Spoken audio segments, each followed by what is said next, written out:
Hola, profe, muy buenas tardes. Bueno, el día de hoy vamos a estar hablando sobre la ciencia y la bruja.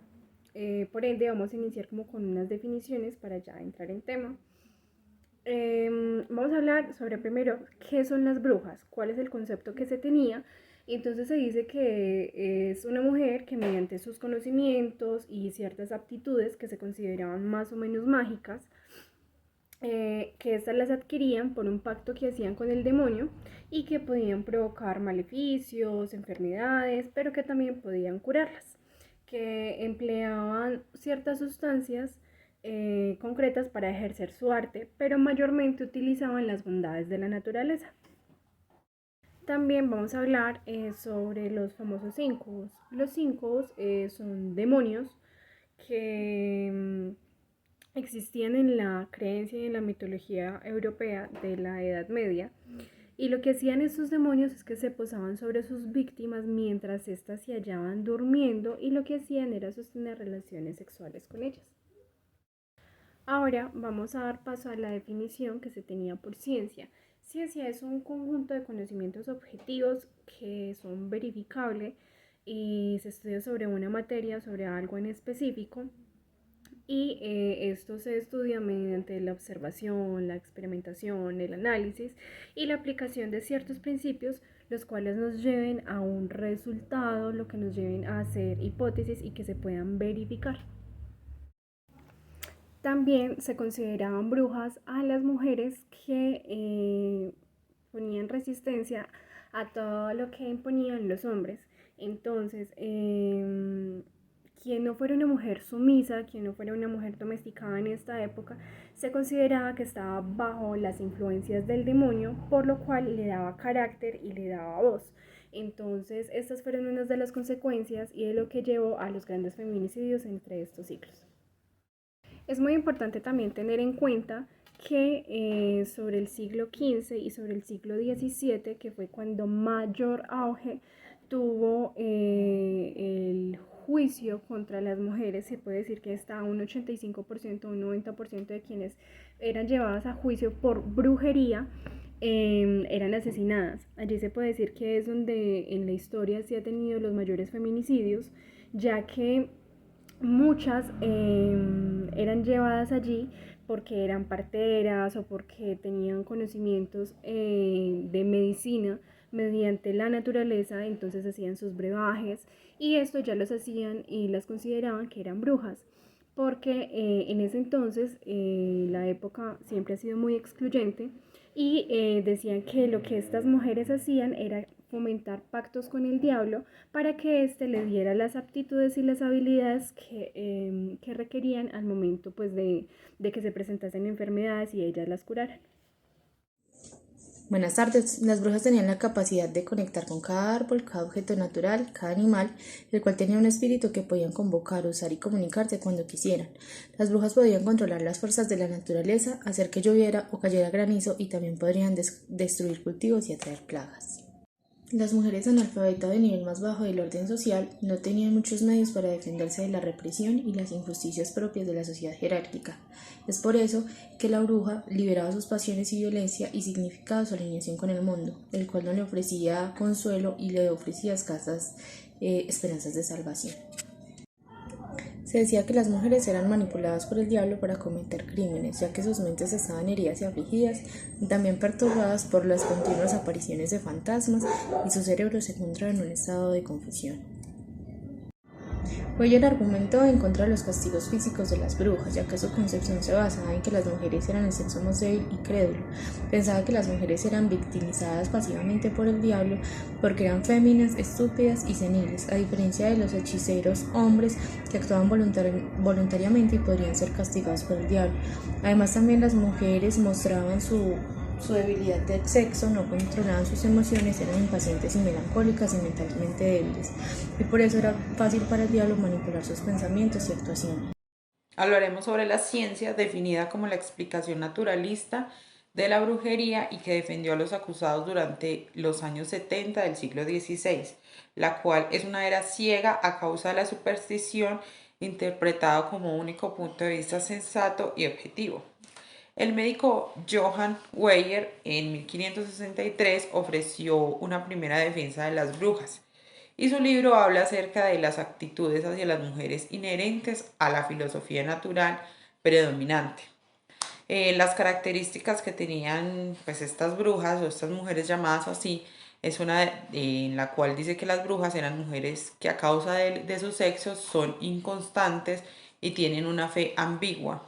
También que según la edad son incapaces de tener un pensamiento límpido y que también eran vulnerables a artimañas del diablo.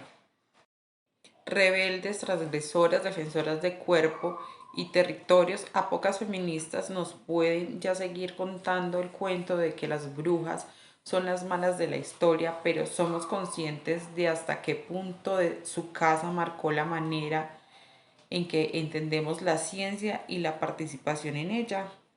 Hoy podemos afirmar que la caza de brujas fue una persecución organizada y financiada y ejecutada por las iglesias católica y protestantes en estados buena parte de Europa occidental y que traspasó fronteras con la colonización de América.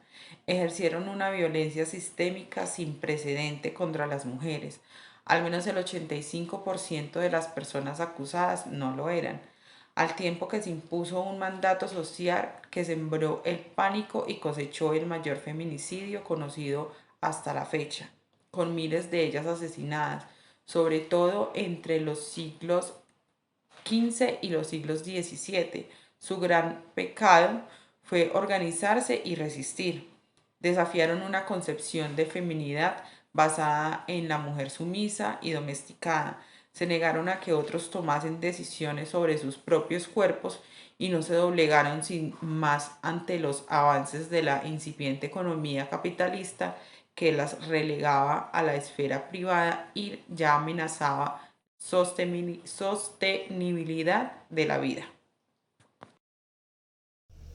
Weyer creía que la brujería se daba por los delirios que producían los demonios, pero lo que le llevó a argumentar en contra de las brujas era que él afirmaba que las mujeres eran atraídas por el diablo, por ser más delicadas, femeninas e ingenuas, y los hechiceros, ellos hacían pacto con el diablo y así adquirían su poder.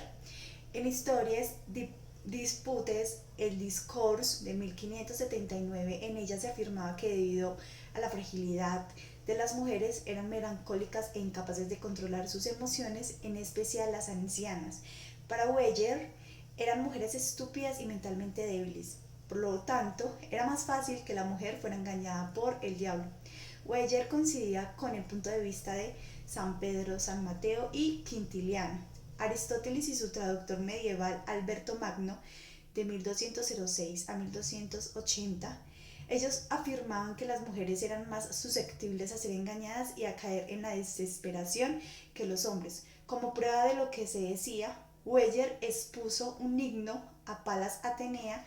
En ella explicaba que la diosa de la sabiduría, por haber sido nacida solo por su padre, sin madre, a diferencia de las demás mujeres, ella podía poseer sabiduría y previsión. La teoría sexual aristotélica decía que la inteligencia surgía del padre, mientras que la madre solo proveía la materia. El jurista Jim Body, de 1530 a 1596, y el profesor de la medicina Tomás Eratus, de 1524 a 1583, refutaron la defensa de las brujas elaboradas por Weyer. Bodin, quien... Continuando con el tema, Eratus define que la maldad de las brujas como un proceso autónomo, que no depende de otros u otras circunstancias, su capacidad de mágica diabólica. Por otro lado, Scott argumenta que la perturbación del juicio y las acciones de las brujas no provienen de la voluntad de ellas, sino que responden más bien a un flujo patológico denominado melancolía, lo que contradice a Eratus en su teoría del mal autónomo. La capacidad de ser brujas era aportada por el desequilibrio fisiológico en los humores, por lo que entonces todo aquello que sucedía y no se podía explicar se le atribuía a los humores que regían el cuerpo. Según el humor afectado se daban los síntomas.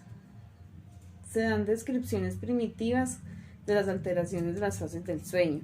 Se describe que la privación de la respiración y el movimiento en un principio creía que era una entidad maligna, pasa a ser una enfermedad del cuerpo que repercute en su descanso. Esto es lo que hoy se le denomina como parálisis del sueño. Buenas tardes, mi nombre es Valeria Osa. Les voy a hablar un poco sobre los defensores feministas. Los defensores feministas dieron la vuelta a estos argumentos dichos. Decía que los temperamentos humanos estaban gobernados por los 4 humores, los cuales para los hombres son caliente y seco, y para las mujeres es frío y húmedo. Para ellos podían tener efectos positivos o negativos. Los humores cálidos y secos en los hombres podían causar una pasión excesiva, bloqueando el pensamiento racional. En cambio, en las mujeres, la manipulación del calor por la humedad las volvía más prudentes en sus decisiones y menos propensas a los arrebatos de ira violenta. También las consideraba superiores a los hombres por su capacidad de entendimiento, según los defensores. La naturaleza de las mujeres era necesaria para llevar a cabo su importante función biológica de dar a luz y criar a los niños.